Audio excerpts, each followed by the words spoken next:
ശമൂവേലിന്റെ 1-ാം പുസ്തകം 20-ാം അധ്യായം. ദാവീദ് രാമയിലെ നയോത്തിൽ നിന്ന് ഓടി യോനാഥാന്റെ അടുക്കൽ വന്നു.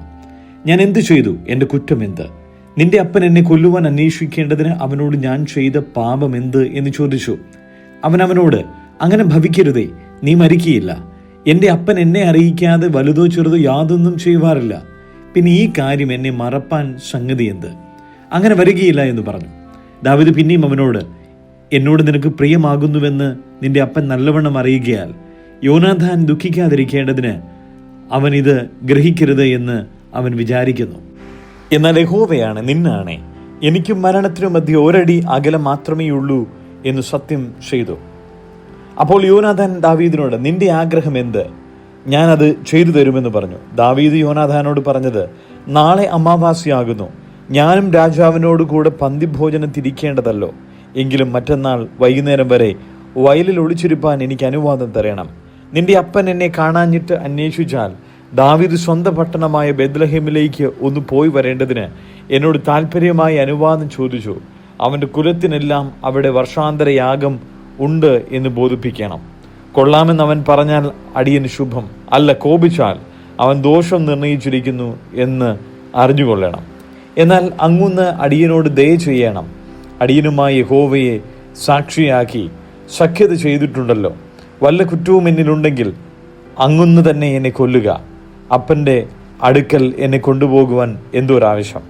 അതിന് യോനാഥാൻ, അങ്ങനെ നിനക്ക് വരാതിരിക്കട്ടെ.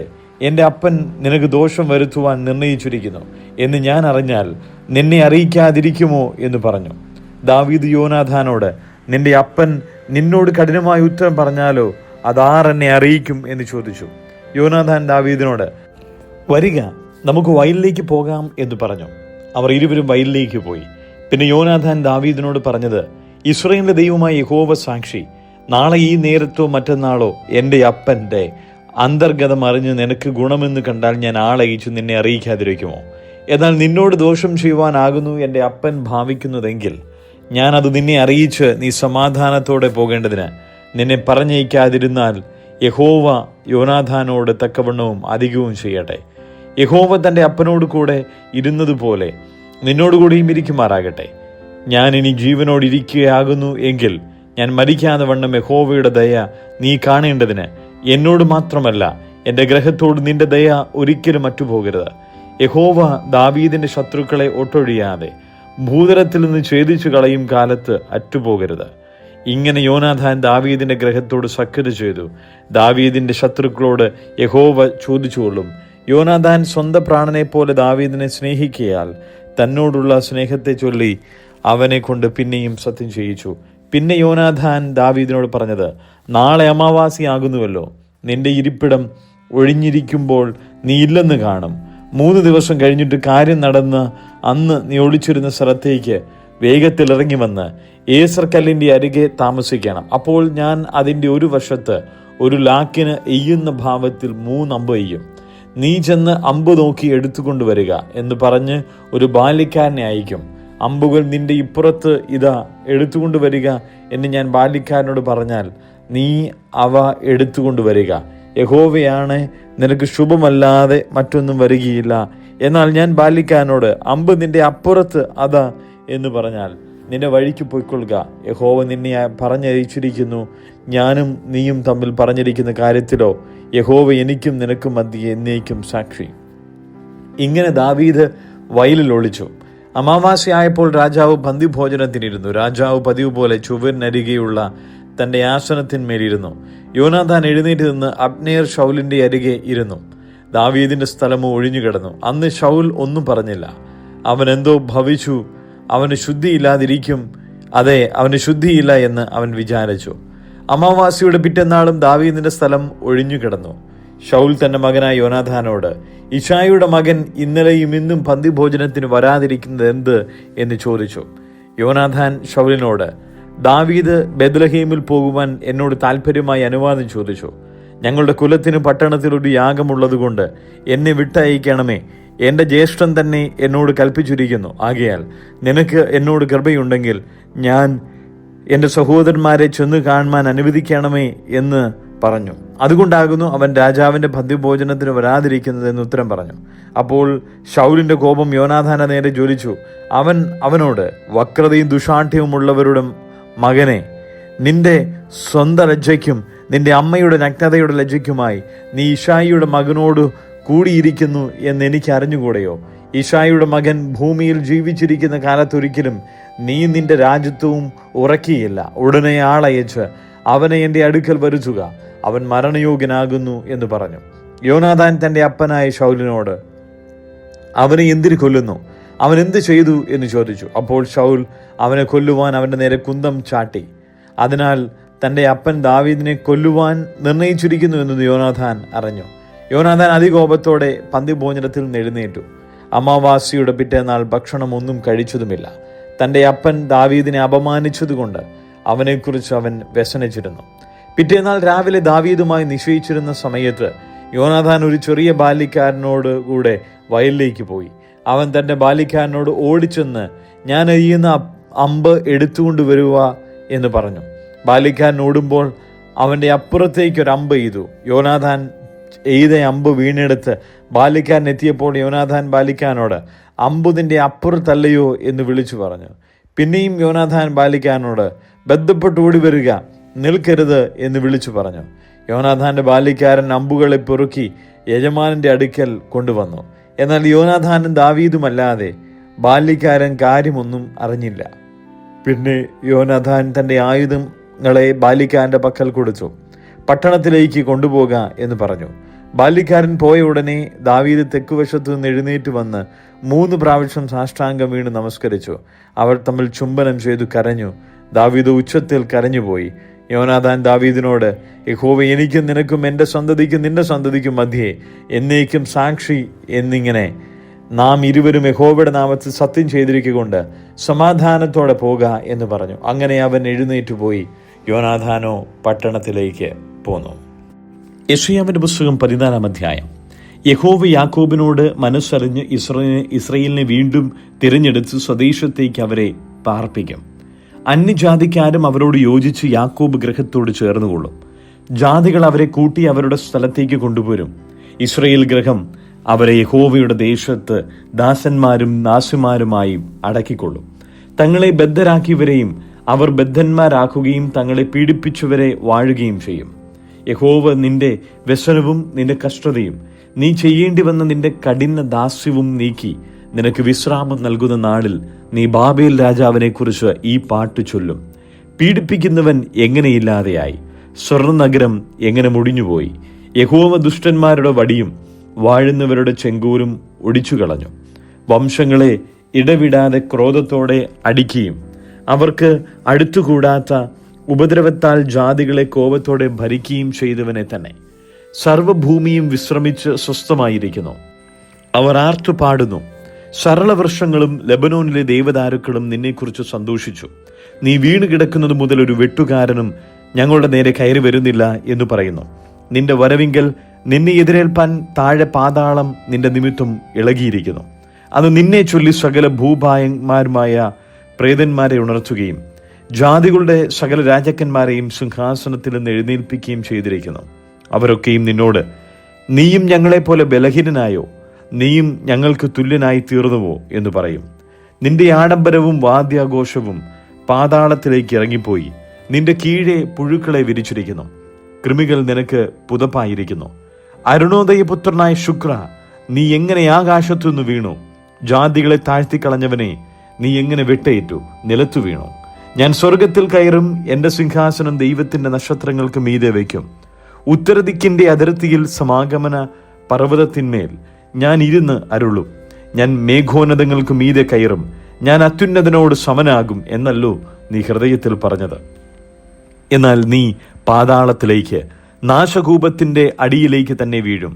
നിന്നെ കാണുന്നവൻ നിന്നെ ഉറ്റുനോക്കി ഭൂമിയെ നടുക്കുകയും രാജ്യങ്ങളെ കുലുക്കുകയും ഭൂതലത്തെ മരുഭൂമി പോലെ ആക്കുകയും അതിലെ പട്ടണങ്ങളെ ഇടിച്ചു കളയുകയും തന്റെ ബദ്ധന്മാരെ വീട്ടിലേക്ക് അഴിച്ചുവിടാതിരിക്കുകയും ചെയ്തവൻ ഇവനല്ലയോ എന്ന് നിരൂപിക്കും. ജാതികളുടെ സകല രാജാക്കന്മാരും ഒട്ടൊഴിയാതെ താൻ താന്റെ ഭവനത്തിൽ മഹത്വത്തോടെ കിടന്നുറങ്ങുന്നു. നിന്നെയോ നിന്ദ്യമായൊരു ചുള്ളിയെപ്പോലെയും വാൾ കൊണ്ട് കുത്തേറ്റു മരിച്ചു കുഴിയിൽ കല്ലുകളോളം ഇറങ്ങിയവരെ പോലെ പൊതിഞ്ഞിരിക്കുന്നവനായി ചവിട്ടി മെതിച്ച ശവം പോലെയും നിന്റെ കല്ലറയിൽ നിന്ന് എറിഞ്ഞ് കളഞ്ഞിരിക്കുന്നു. നീ നിന്റെ ദേശത്തെ നശിപ്പിച്ചു, നിന്റെ ജനത്തെ കൊന്നുകളഞ്ഞതുകൊണ്ട് നിനക്ക് അവരെ പോലെ ശവസംസ്കാരം ഉണ്ടാകുകയില്ല. ദുഷ്ടന്മാരുടെ സന്തതിയുടെ പേര് എന്നും നിലനിൽക്കുകയില്ല. അവന്റെ മക്കൾ എഴുന്നേറ്റ് ഭൂമിയെ കൈവശമാക്കുകയും ഭൂതലത്തിന്റെ ഉപരിഭാഗത്തെ പട്ടണങ്ങൾ കൊണ്ട് നിറയ്ക്കുകയും ചെയ്യാതിരിക്കേണ്ടതിന് അവർക്ക് അവരുടെ പിതാക്കന്മാരുടെ അകൃത്യ നിമിത്തം ഒരു കൊലനിലം ഒരുക്കിക്കൊള്ളുവിൻ. ഞാൻ അവർക്ക് വിരോധമായി എഴുന്നേൽക്കും എന്ന് സൈന്യങ്ങളുടെ യഹോവ അരുളി ചെയ്യുന്നു. ബാബേലിൽ നിന്ന് പേരിനെയും ശേഷിപ്പിനെയും പുത്രനെയും പൗത്രനെയും ഛേദിച്ചു കളയുമെന്ന് യഹോവ അരുളി ചെയ്യുന്നു. ഞാൻ അതിനെ മുള്ളൻ പന്നിയുടെ അവകാശവും നീർപ്പൊയ്കകളും ആക്കും. ഞാൻ അതിനെ നാശത്തിന് ചൂലുകൊണ്ട് തൂത്തുവാരും എന്ന് സൈന്യങ്ങളുടെ യഹോവ അരുളി ചെയ്യുന്നു. സൈന്യങ്ങളുടെ യഹോവ ആണയിട്ട് അരുളി ചെയ്യുന്നത്, ഞാൻ വിചാരിച്ചതുപോലെ സംഭവിക്കും, ഞാൻ നിർണയിച്ചതുപോലെ നിവൃത്തിയാകും. എന്റെ ദേശത്ത് വെച്ച് ഞാൻ അശൂരിനെ തകർക്കും, എന്റെ പർവ്വതങ്ങളിൽ വെച്ച് അവനെ ചവിട്ടിക്കളയും. അങ്ങനെ അവന്റെ നുകം അവരുടെ മേൽ നിന്ന് നീങ്ങും, അവന്റെ ചുമട് അവരുടെ തോളിൽ നിന്ന് മാറിപ്പോകും. സർവ്വഭൂമിയെയും കുറിച്ച് നിർണയിച്ചിരിക്കുന്ന നിർണയം ഇതാകുന്നു, സകല ജാതികളുടെ മേലിലും നീട്ടിയിരിക്കുന്ന കൈ ഇതുതന്നെ. സൈന്യങ്ങളുടെ യഹോവ നിർണയിച്ചിരിക്കുന്നു, അത് ദുർബലമാക്കുന്നവനാർ.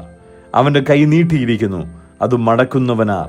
ആഹാസ് രാജാവ് മരിച്ചയാണ്ടിൽ ഈ പ്രവാചകമുണ്ടായി. സകല ഫിലിസ്ത്യ ദേശവുമായുള്ളവേ, നിന്നെ അടിച്ചവന്റെ വടി ഒടിഞ്ഞിരിക്കൊണ്ട് നീ സന്തോഷിക്കേണ്ട. സർപ്പത്തിന്റെ വേരിൽ നിന്ന് ഒരു അണലി പുറപ്പെടും, അതിന്റെ ഫലം പറക്കുന്ന അഗ്നിസർപ്പമാവും. എളിയവരുടെ ആദിജാതന്മാർ മേയും, ദരിദ്രന്മാർ നിർഭയമായി കിടക്കും. എന്നാൽ നിന്റെ വേരിനെ ഞാൻ ക്ഷാമം കൊണ്ട് മരിക്കുമാറാക്കും, നിന്റെ ശേഷിപ്പിനെ അവൻ കൊല്ലും. വാതിലെ അലറുക, പട്ടണമേ നിലവിളിക്ക. സകല ഫിലിസ്ത്യ ദേശവുമായുള്ളവേ, നീ അലിഞ്ഞുപോയി. വടക്കുനിന്നൊരു പുക വരുന്നു, അവന്റെ ഗണങ്ങളിൽ ഉഴന്നു നടക്കുന്ന ഒരുത്തനുമില്ല. ജാതികളുടെ ദൂതന്മാർക്ക് കിട്ടുന്ന മറുപടിയോ, യഹോവ സിയോനെ സ്ഥാപിച്ചിരിക്കുന്നു, അവിടെ അവന്റെ ജനത്തിലെ അരിഷ്ടന്മാർ ശരണം പ്രാപിക്കും എന്നത്രേ. കൊലോസ്യർക്ക് എഴുതിയ ലേഖനം 2-ാം അധ്യായം. നിങ്ങൾക്കും ലവുദുഖിയിലുള്ളവർക്കും ജഡത്തിൽ എന്റെ മുഖം കണ്ടിട്ടില്ലാത്ത എല്ലാവർക്കും വേണ്ടി അവർ ക്രിസ്തുവെന്ന ദൈവമർമ്മത്തിന്റെ പരിജ്ഞാനവും വിവേകപൂർണതയുടെ സമ്പത്തും പ്രാപിക്കാൻ തക്കവണ്ണം സ്നേഹത്തിൽ ഏകീഭവിച്ചും ഹൃദയങ്ങൾക്ക് ആശ്വാസം ലഭിക്കണമെന്ന് വെച്ച് ഞാൻ എത്ര വലിയ പോരാട്ടം കഴിക്കുന്നുവെന്ന് നിങ്ങൾ അറിവാൻ ഞാൻ ഇച്ഛിക്കുന്നു. അവനിൽ ജ്ഞാനത്തിന്റെയും പരിജ്ഞാനത്തിന്റെയും നിക്ഷേപങ്ങളൊക്കെയും ഗുപ്തമായിട്ട് ഇരിക്കുന്നു. വശീകരണം വാക്കുകൊണ്ട് ആരും നിങ്ങളെ ചതിക്കാതിരിപ്പാൻ ഞാനിത് പറയുന്നു. ഞാൻ ശരീരം കൊണ്ട് ദൂരസ്ഥനെങ്കിലും ആത്മാവ് കൊണ്ട് നിങ്ങളോട് കൂടെയുള്ളവനായി നിങ്ങളുടെ ക്രമവും ക്രിസ്തുവിൽ നിങ്ങൾക്കുള്ള വിശ്വാസത്തിന്റെ സ്ഥിരതയും കണ്ട് സന്തോഷിക്കുന്നു. ആകയാൽ നിങ്ങൾ കർത്താവായ ക്രിസ്തുയേശുവിനെ കൈക്കൊണ്ടതുപോലെ അവന്റെ കൂട്ടായ്മയിൽ നടപ്പിൻ. അവനിൽ വേരൂന്നിയും ആത്മീക വർധന പ്രാപിച്ചും നിങ്ങൾക്ക് ഉപദേശിച്ചു തന്നതിന് ഒത്തവണ്ണം വിശ്വാസത്താൽ ഉറച്ചും സ്തോത്രത്തിൽ കവിഞ്ഞും ഇരിപ്പിൻ. തത്വജ്ഞാനവും വെറും വഞ്ചനയും കൊണ്ട് ആരും നിങ്ങളെ കവർന്നു കളവാതിരിപ്പാൻ സൂക്ഷിപ്പിൻ. അത് മനുഷ്യരുടെ സമ്പ്രദായത്തിനൊത്തവണ്ണം ലോകത്തിന്റെ ആദ്യ പാഠങ്ങൾക്കൊത്തവണ്ണം അല്ലാതെ ക്രിസ്തുവിന് ഒത്തവണ്ണമുള്ളതല്ല. അവനിലല്ലോ ദൈവത്തിന്റെ സർവ്വസമ്പൂർണതയും ദേഹരൂപമായി വസിക്കുന്നത്. എല്ലാ വാഴ്ചകൾക്കും അധികാരത്തിനും തലയായ അവനിൽ നിങ്ങൾ പരിപൂർണരായിരിക്കുന്നു. അവനിൽ നിങ്ങൾക്ക് ക്രിസ്തുവിന്റെ പരിച്ഛേദനയാൽ ജഡശരീരം ഉരിഞ്ഞു കളഞ്ഞതിനാൽ തന്നെ കൈകൊണ്ടല്ലാത്ത പരിച്ഛേദനയും ലഭിച്ചു. സ്നാനത്തിൽ നിങ്ങൾ അവനോടുകൂടെ അടക്കപ്പെടുകയും അവനെ മരിച്ചവരുടെ ഇടയിൽ നിന്ന് ഉയർത്തെഴുന്നേൽപ്പിച്ച ദൈവത്തിന്റെ വ്യാപാര ശക്തിയുള്ള വിശ്വാസത്താൽ അവനോട് കൂടെ നിങ്ങളും ഉയർത്തെഴുന്നേൽക്കുകയും ചെയ്തു. അതിക്രമങ്ങളിലും നിങ്ങളുടെ ജഡത്തിന്റെ അഗ്രചർമ്മത്തിലും മരിച്ചവരായിരുന്ന നിങ്ങളെയും അവൻ അവനോടുകൂടെ ജീവിപ്പിച്ചു. അതിക്രമങ്ങളൊക്കെയും നമ്മോട് ക്ഷമിച്ച ചട്ടങ്ങളാൽ നമുക്ക് വിരോധവും പ്രതികൂലവുമായിരുന്ന കൈയെഴുത്ത് മായിച്ച് ക്രൂശിൽ തറച്ച് നടുവിൽ നിന്ന് നീക്കിക്കളഞ്ഞു. വാഴ്ചകളെയും അധികാരങ്ങളെയും ആയുധവർഗം വെപ്പിച്ച് ക്രൂശിൽ അവരുടെ മേൽ ജയോത്സവം കൊണ്ടാടി അവരെ പരസ്യമായി കാഴ്ചയാക്കി. അതുകൊണ്ട് ഭക്ഷണപാനങ്ങൾ സംബന്ധിച്ചോ പെരുന്നാൾ, വാവ്, ശബത്ത് എന്നീ കാര്യത്തിലോ ആരും നിങ്ങളെ വിധിക്കരുത്. ഇവ വരുവാനിരിക്കുന്നവയുടെ നിഴലത്രേ. ദേഹമെന്നതോ ക്രിസ്തുവിനുള്ളത്. താഴ്മയിലും ദൂതന്മാരെ ആരാധിക്കുന്നതിലും രസിച്ച് സ്വന്തം ദർശനങ്ങളിൽ പ്രവേശിക്കുകയും തൻ്റെ ജഡമനസ്സിനാൽ വെറുതെ ചീർക്കുകയും തലയെ മുറുകെ പിടിക്കാതിരിക്കുകയും ചെയ്യുന്നവൻ ആരും നിങ്ങളെ വിരുത് തെറ്റിക്കരുത്. തലയായവനിൽ നിന്നല്ലോ ശരീരം മുഴുവനും സന്ധികളാലും ഞരമ്പുകളാലും ചൈതന്യം ലഭിച്ചും ഏകീഭവിച്ചും ദൈവികമായ വളർച്ച പ്രാപിക്കുന്നു. നിങ്ങൾ ക്രിസ്തുവിനോട് കൂടെ ലോകത്തിന്റെ ആദ്യ പാഠങ്ങൾ സംബന്ധിച്ച് മരിച്ചുവെങ്കിൽ ലോകത്തിൽ ജീവിക്കുന്നവരെ പോലെ മാനുഷ കൽപ്പനകൾക്കും ഉപദേശങ്ങൾക്കും അനുസരണമായി പിടിക്കരുത്, രുചിക്കരുത്, തൊടരുത് എന്നുള്ള ചട്ടങ്ങൾക്ക് കീഴ്പ്പെടുന്നത് എന്ത്? ഇതെല്ലാം ഉപയോഗത്താൽ നശിച്ചു പോകുന്നതത്രേ. അതൊക്കെയും സ്വേച്ഛാരാധനയിലും താഴ്മയിലും ശരീരത്തിന്റെ ഉപേക്ഷയിലും രസിക്കുന്നവർക്ക് ജ്ഞാനത്തിന്റെ പേരു മാത്രമുള്ളത്. ജഡാഭിലാഷം അടക്കുവാനോ പ്രയോജനമുള്ളതല്ല.